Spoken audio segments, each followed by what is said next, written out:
It's time for ROTD Weekend. I know you're wondering, so I will tell you, my air conditioning is now working. Woo, woo.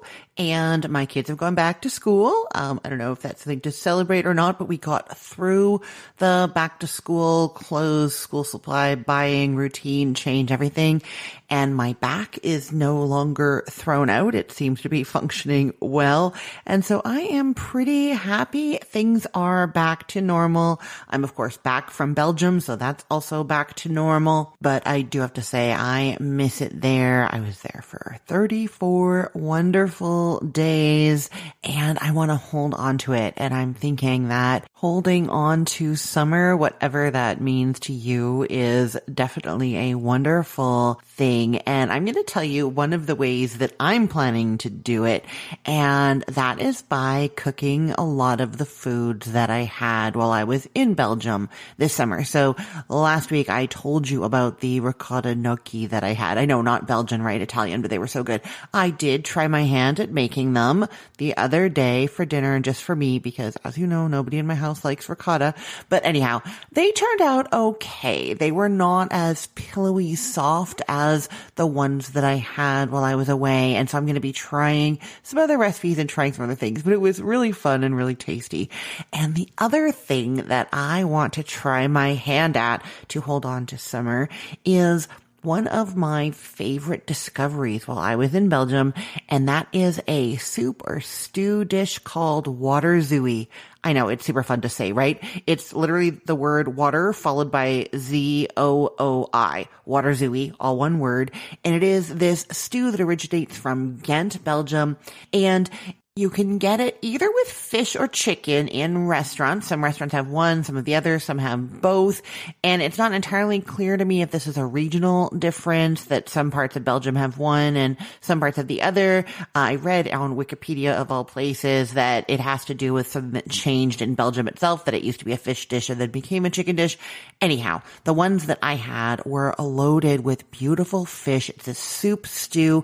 The broth is richened with egg yolk and cream. And so it's kind of a little bit like the Greek avgolemino, except not lemony, but you know how that is also thickened with egg. So you get this kind of not very thick, but slightly thickened broth. It's a creamy white color, and there's vegetables, carrots, celery. And then the version that I had really nice white fish that had just been gently poached in the stew, clearly at the end. Like they hadn't made a big pot of like fish soup and it was all flaky throughout. It was like poached in it just at the end. And then some versions had some shrimp, some mussels. Of course, I had a lot of mussels while I was in Belgium. But yeah, so it was just this like really decadent seeming meal because of all the beautiful fish and this like cream-based sauce, but at the same time, like everyday food, it felt like. And anyhow, I am going to hold on to my summer vacation by trying to make water zooey this week. I'm going to do it. And I don't know if this is one of those things that will eventually work its way onto the website or into the development stages. You know, at the end of these episodes, I tell you like what I'm working on in the kitchen to photograph, do videos of. I don't know if it's going to make it over to there or if it's just something that I am playing with, but I am excited because I am finding a way to hold on to my summer. And then there are other ways that I am holding on to my summer. So I will tell you that my guest today is a friend and fellow blogger, Marissa Stevens from pinchandswirl.com. And we are talking a lot about pork belly today because she is a pork belly expert. I'm not sure if pork belly is a summery thing or not. I think it's kind of indifferent, but our conversation also touches on an amazing summer cocktail and a very special treat that you want to have on hand for those end of summer campfires, you know? So let's all keep holding on to summer and listen to my conversation with Marissa Stevens from pinchandswirl.com.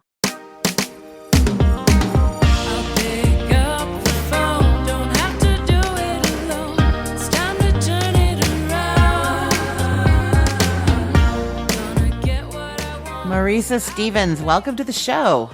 Thank you, Christine. I really appreciate you having me. I am excited to talk with you. Now, I was already excited to talk with you because we have met and hung out in person, and I really enjoyed our time together. So this is great to get to reconnect. But I'm also really excited because I was on your site recently. It's pinchandswirl.com, and there's a whole section on pork belly recipes. And I don't really, I'm obsessed with pork. I cook tons of pork, but not pork belly. So tell me, like, first, what is pork belly and why are you so obsessed with it? I love that question. It's funny because pork belly, I do think it's become more familiar, but I think it's something that a lot of people thought was difficult to make at home, like the kind of thing you only have in restaurants.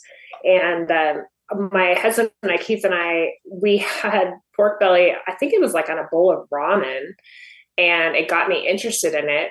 And then I found this recipe from David Chang, Momofuku, Mm-hmm. and it was literally salt, pepper, sugar on skinless or skin-on pork belly. Important difference there. And you roast it, and then you have to wait for a day for it to marinate and all of that. And then you cook it, and then you chill it. And then it is the most versatile, melt in your mouth meat that you can use on all kinds of things, which is why you see so many pork belly recipes on the site. So what would you use it on? Well, any kind of ramen, but tacos. We have it on fried rice. That's kind of a new recipe that we just added. And as we've gone along, we've gotten interested in trying other ways of making it. And so like chashu pork is another, also made with pork belly, and is that's sort of a traditional ramen topper. And Korean pork belly, which is amazing, and it's easy enough to make on a weeknight. And then most recently we have a braised pork belly. And that was kind of interesting because you use skin on pork belly so that it stays together, because you braise it for so long that it just basically falls apart and it needs the skin to hold on. But then it's just unbelievably unctuous, we'll say. So you mentioned the skin on, skin off thing twice now, and I don't think I realized that this was something I should be looking out for. So when I am buying pork belly, if I'm going to braise it, I now understand skin on, but when else would I choose one versus the other? That's a great question. So are you familiar with cracklings? Yes. It's okay. So that really crunchy, well, that's pork skin. So if you want to roast pork belly and end up with those really crunchy cracklings, then you want to do the roasted pork belly that we have on our site with skin on pork. And I walk you step by step through how to prepare it so that it comes out cracked and not rock hard. So if you want the cracklings, then you would do that. It actually can be kind of a challenge to find pork belly with the skin on. You probably would have to ask a butcher for it. In the United States, it's most common to find it without the skin on. Yeah, I'm pretty sure I've only cooked it a couple of times in my life, and I'm pretty sure it was skinless. Yeah. And I mean, it's just a slab of bacon that's not, that hasn't been cured or seasoned. So is that what it is? Uh-huh. Oh, so it's just bacon that hasn't been cured. Oh my God, you know what's so funny? I just remembered this. I cooked pork belly for the first time in my life when I was 19 and going to college and living on my own, like with roommates for the first time, and went grocery shopping on my own for one of the like first times like for us, and was looking for bacon and didn't realize that bacon was in like a over with like, I don't know what it's with, but it's not with the fresh meats, right? And the only thing that looked anything like bacon with that kind of like stripy pattern was, well, I didn't know what it was, but it was the pork belly. And I got it back to the apartment and I'm trying to like fry it up in a frying pan, and it's not the right color. It's not the right texture. So yes, I made pork belly for the first time in a very accident. Yeah, by accident. I don't think we liked it. Like I literally was just putting it in a frying pan, and I'm pretty sure that's not how you cook pork belly, right? Actually, yeah, you do. I don't know. Was it thinly sliced? It was fairly thin. It was like maybe like, oh, now I have to think in inches. I think in centimeters better. Like a quarter of an inch, maybe a little bit more than that. Okay, yeah. So that would be pretty thick. It would be, And it probably wasn't seasoned, right? It was No. probably just straight pork belly. So I think that when you have pork belly, it's almost always been pretty heavily seasoned. Like you would And do with that bacon, it's yourself. Yeah. smoked. Yeah, like with pancetta, that you buy in Italy, it has, different herbs and spices, but it also is not smoked. So, Right. it seems like it's one of those meats that, you get all the flavor from the fat, but then it's sort of a blank canvas for adding flavor. Mm-hmm, mm-hmm. And so you've mentioned a few different ways to cook it, and now I was talking about it being sliced. When you're buying it, what are you looking for? And then what are your favorite ways to cook it? So the main thing that I look for is a pretty even thickness overall of the pork belly, because if you're roasting it, you don't want to have, one end of it be a half inch thick and the other side be 2 inches thick, or you're going to end up with Right. one scorched and the other underdone. Right, right. So really the most common version that I do it is the original, the Momofuku pork belly that's on the site, because I can make a big batch of it and freeze it. And then it's just such an easy, versatile meat to have on hand for all kinds of things, from, ramen to fried rice. So it's still like you freeze it and then thaw it, and does it still have that like crispiness, or you don't have that crispiness? This is more just the like juicy pork. That's a great question. So the thing with that pork belly is a process, actually. So it's a 5-minute thing to sprinkle the salt and sugar and pepper on it. Mm-hmm. And then it sits overnight, Mm-hmm. and then you roast it, and then you cool it, and then you tightly wrap it so that it's sliceable. So it's once you get it to that point where it's sliceable, where you can pan fry it and get it crispy, that it's so Oh. cookable. Yeah, so it's really a double cook. Oh, I totally get it. So you're essentially you're preparing it, you're cooking it, and then you're having it ready to almost like bacon, except not smoked or cured or anything like that. Have to pan fry to add to things. Right, exactly. And then it gets the crispy edges, and it cooks even fast. I mean, it cooks very fast. So it's, super convenient to have on hand. I love this idea. Yes, I love it. That is so smart. But I hope And you'll try it. yeah, no, I'm going to try it. I have my grocery list open on my phone right now. It just happens to be, and I'm like surreptitiously typing pork belly into it. That's So funny. perfect. Yeah, no, it's on my list. It's going to be there. That, and I know this is totally off topic, but I'm looking at that list as I do this. We went out for drinks, my friends and I, the other day, and there was something on the menu that they didn't have, and I was heartbroken. It was a caprese cocktail made with the liquid from burrata. So, when you buy Ooh, burrata cheese or like bocconcini or whatever, it has that like, which I don't think it's actually whey, but that like liquid in it. And so I want to do it like probably is way. it might be. I'm not actually sure. But whatever that liquid is, it's like kind of salty. And so I have burrata on my list because I want to do like a dirty gin martini with the burrata water and Yeah. tomato water. And I'm going to also Ooh, do I some, love how you think. and then some pork That's belly. And it's going to be an amazing weekend dinner for sure. That sounds so good. Super fun. So, Marissa, Yeah. now I'm wondering if it's pork belly. What do you have a recipe to tell me about today, other than the ones we talked I about? did. That's so funny. So I did bring a recipe, and it couldn't be further from pork belly. Okay. It is homemade vanilla bean marshmallows. Oh my goodness. Yes, no. Yeah. Very, very different from pork That's what belly. these are. Super Very, very different. exciting. Oh, I love homemade marshmallows. I do too.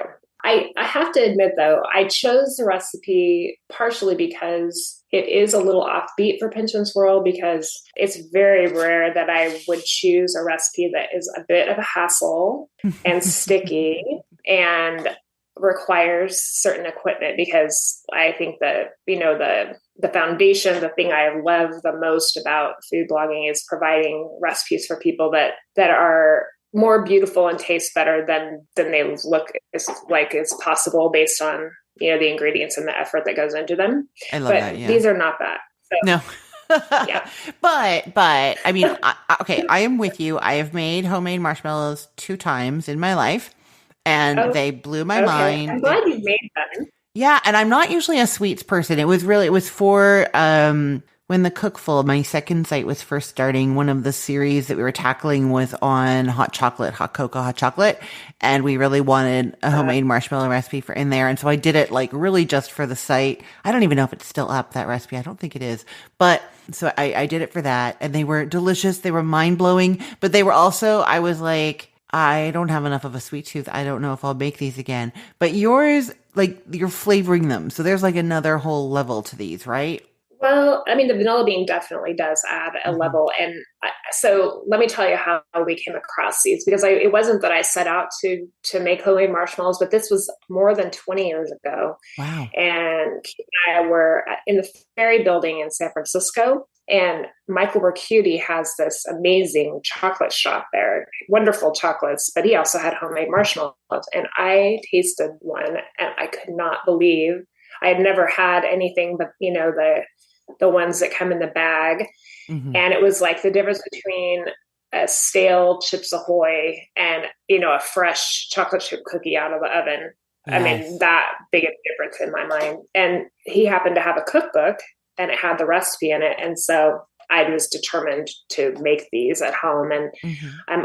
I'm actually with you that I don't have that much of a sweet tooth, but I swear if you bring these to any kind of summer event, people lose their minds. Oh, It's a yeah. really fun thing to share. And obviously, if you're going camping and making s'mores and that kind of thing, I mean, nothing like homemade marshmallows for them.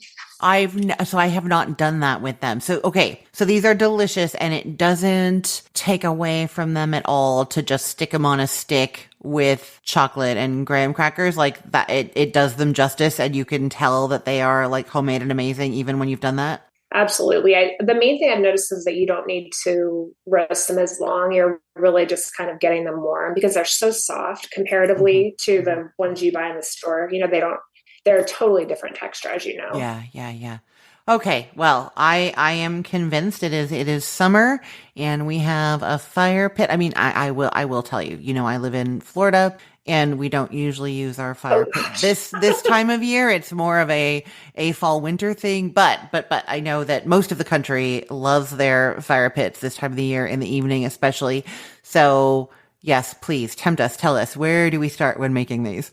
so I'll tell you. So I mentioned that they are a little bit fussy in a couple of ways. So I'm going to tell you the downsides of it. You do need to have a heavy duty stand mixer. That's a Hmm. must. And you will be putting it to the test because at the end, you have to continue whipping the mixture for 15 minutes. So you're going to give your KitchenAid or whatever heavy duty mixer, you're going to give it a workout. And Yeah. you need a candy thermometer. And I like to do them in a brownie pan, like a square brownie pan, Hmm. and parchment paper and a heavy bottom saucepan and a Hmm. sifter. And you can use just like a sieve, Hmm. Hmm. for shaking powdered sugar over them at the end so they don't stick together. Right. And then it takes gelatin, just unflavored gelatin and water, cane sugar, corn syrup. And it's funny. I think a lot of people are afraid to use corn syrup at all. And they don't understand the difference between high fructose corn syrup and corn syrup. And I'll just Right. throw that in there that they're not the same. Oh, good to know. And then egg whites and then vanilla bean and then powdered sugar. So the list of ingredients it's not all that out there. It's more the method that's Hmm. kind of a hassle, but totally worth it in my opinion. Hmm. I'll say Um, also, you mentioned gelatin. I think sometimes gelatin is a thing. Like we know Jello, we can make, but working with gelatin can be daunting to people. And I want to know, are you using powdered gelatin or that like sheet gelatin? just powdered Powdered gelatin. gelatin. I think that's And easier. you really just stir it with 3 tablespoons of water and set it aside. It's the easiest thing, just little packets of Knox gelatin. Hmm. Hmm. It's, super easy. Perfect. Okay. Um, So then what do yeah. you do first? Okay. So because ultimately you're going to be dealing with molten hot liquid, you want to have all of your stuff together. And so you line a baking pan with parchment paper and you coat it with spray oil because the last thing you want to do is have these marshmallows sticking to it. Right. And then, like I said, you mix the gelatin with cold water Hmm. and then you combine half of the sugar and corn syrup in the large saucepan. And this where you have your candy thermometer and you bring it up to 240 degrees Fahrenheit. And that was always funny to me because I'm always like, is this thing broken? Do you ever feel that way when you're using a candy thermometer? I It do. always feels like it takes forever. Doesn't it also have, it's been a while since I've done some serious candy making, but it, like when you're boiling sugar like this, it hits certain points where like it stops or something and seems like it's not heating and then like starts again. Do you know what I'm talking about?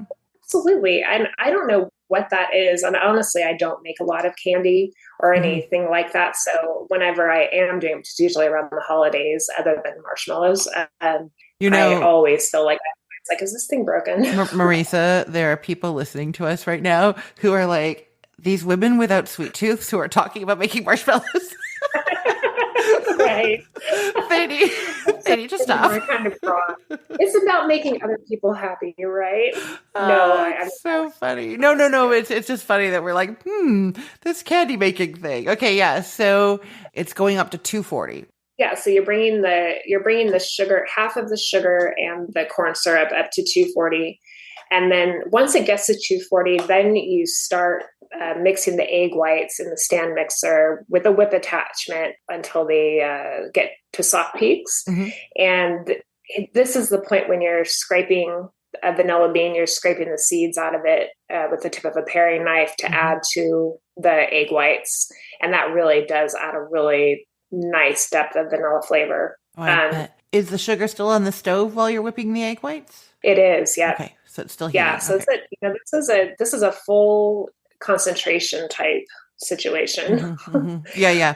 So you're whipping the egg whites, and when they get to soft peaks, then you add the other half of the sugar into those. You slowly add that, and by this time, your sugar syrup should be at 250, and you remove it from the heat and add the gelatin, and that you've added water to. So at this point, the gelatin is softened, and if you've ever seen, I think it's also called bloomed Right. water, and so you add the gelatin to that sugar at 250, and it'll foam. The sugar and syrup will foam up and triple in volume, so that's why you need a pretty big pan when you're doing that. And that's a good warning to have now. Like, be ready. Yeah, This is about to happen. exactly. Yes. Yeah, and it's you're kind of moving quickly with all of this stuff. Then at that point you increase the mixer speed to high, and you slowly pour the syrup, and it's hot. I mean, 250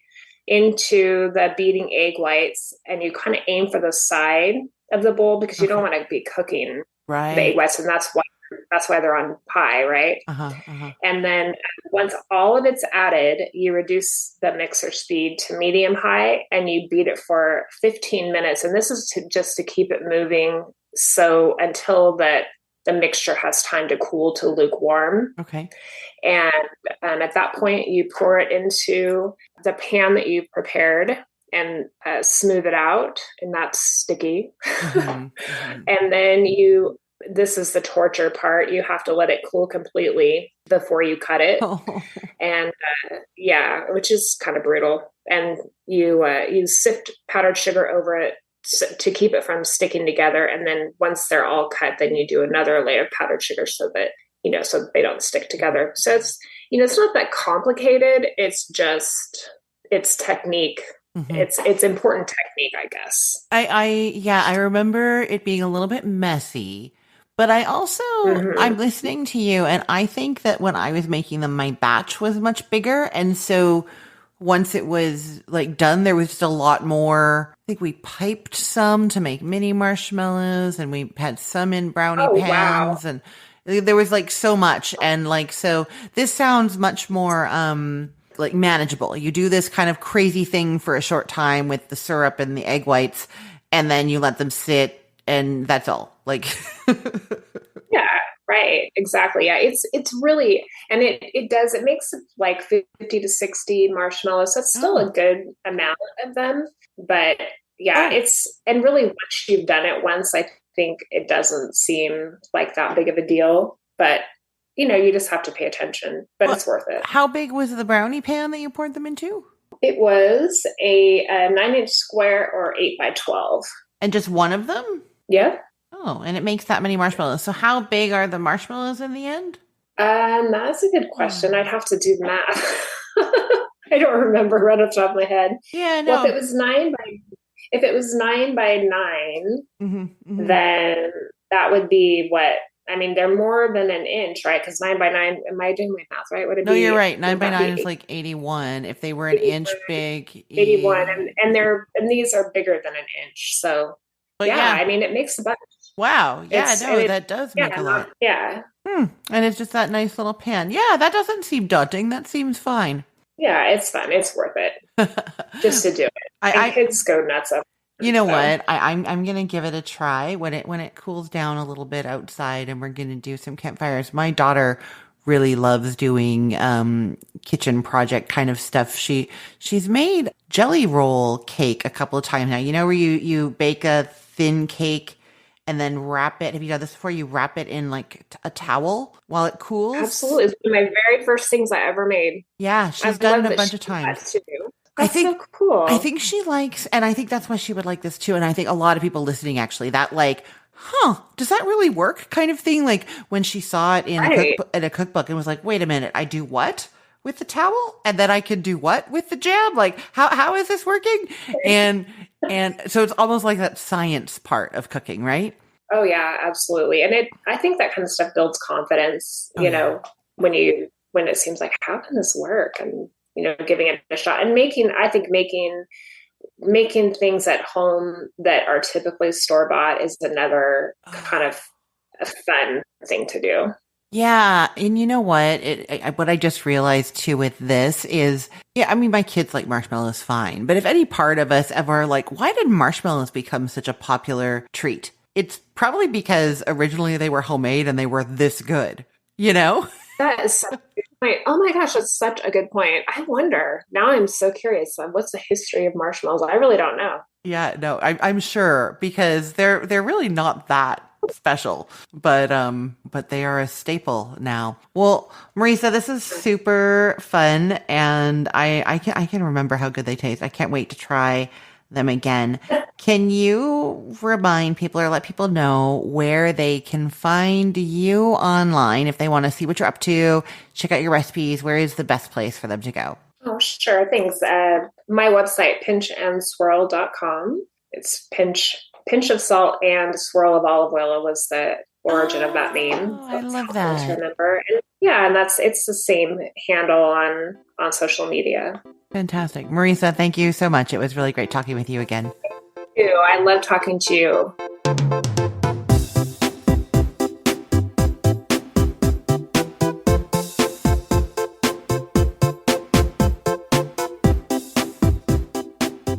I told you we're hanging on to summer, right? Marshmallows around the campfire, homemade marshmallows at that.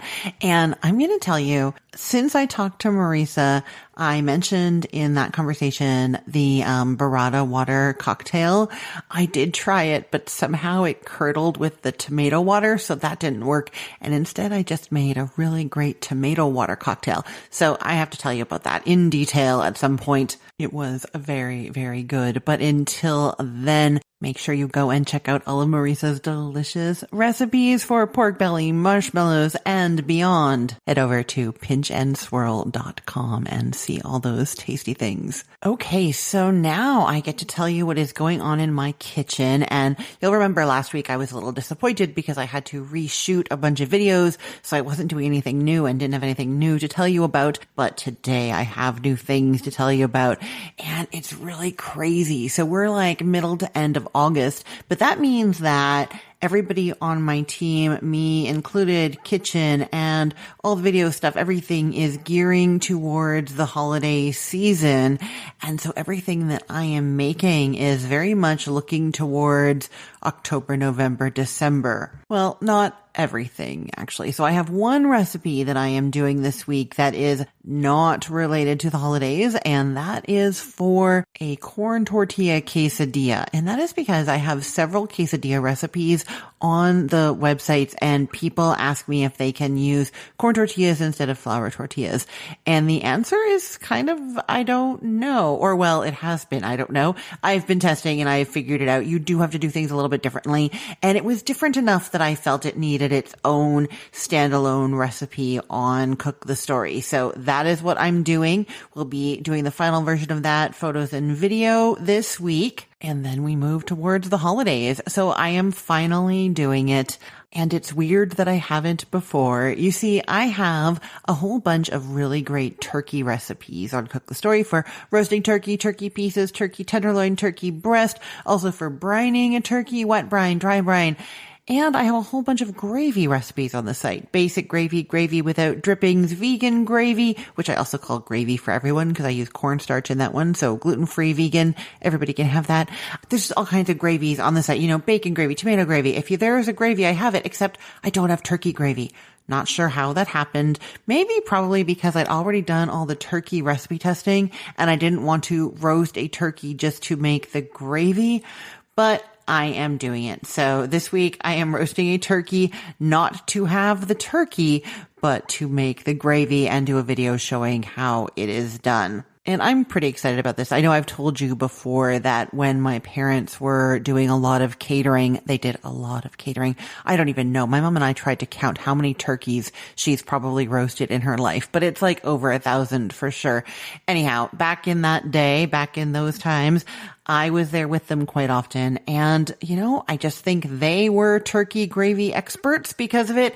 And I am a turkey gravy expert. So I'm going to be giving all of that information to this recipe. And then also, if you are making turkey gravy, you know what's coming soon in the meal. Pumpkin pie, but not a classic basic pumpkin pie. I'm doing a crustless pumpkin pie. And that is because, actually very similar to what I was saying about the quesadilla, I have some very good pumpkin pie recipes on the Cookful on my second website.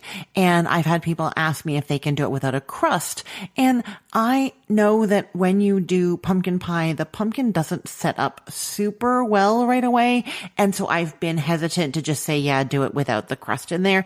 And so I am going to actually test whether you can do a pumpkin pie just as it is without the crust.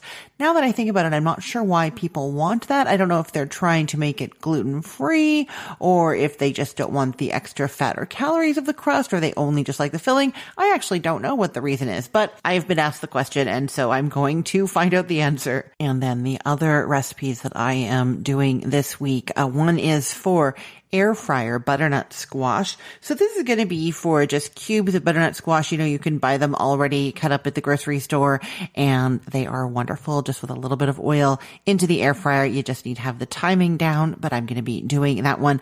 And then I'm making scalloped corn. This is something I have discovered more recently. So I really like corn casserole, but it has that jiffy cornbread mix in it usually, which I don't tend to have. So I was investigating whether there was something similar that I could make that didn't have that ingredient, and through a bunch of research discovered this wonderful southern dish called scalloped corn that I've been playing around with, and I'm going to be doing the final version of that and doing the video and pictures to go with it as well. So that is what is going on in my kitchen this week. My kids are going back to school, but I am celebrating Thanksgiving. And I guess they will be celebrating Thanksgiving as well because they will be helping me eat all this, right? Okay, so then what is going live on the website? Actually, this week there is only one recipe going live. The reason is I had originally done that easy Alfredo sauce recipe I told you about. I'd also done a version for the microwave, and it was going to be an easy microwave cheese sauce as a separate recipe.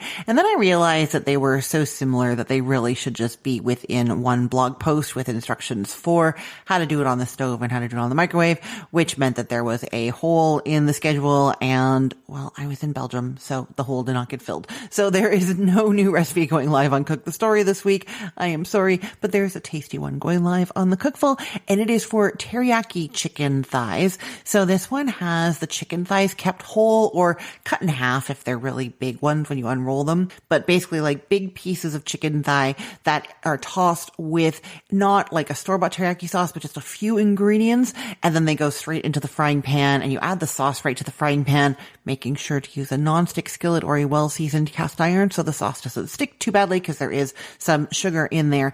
And they're just kind of cooked kind of quickly in that pan and they end up delicious. So that recipe is going live on the Cookful. And I know you've already guessed this. When it comes to the episodes for Recipe of the Day this week for the podcast episodes, I am going to, yes, be telling you about the teriyaki chicken thighs.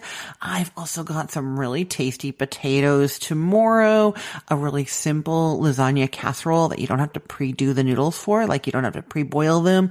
We're doing some grilled pork chops, and a fun burger twist for Friday night.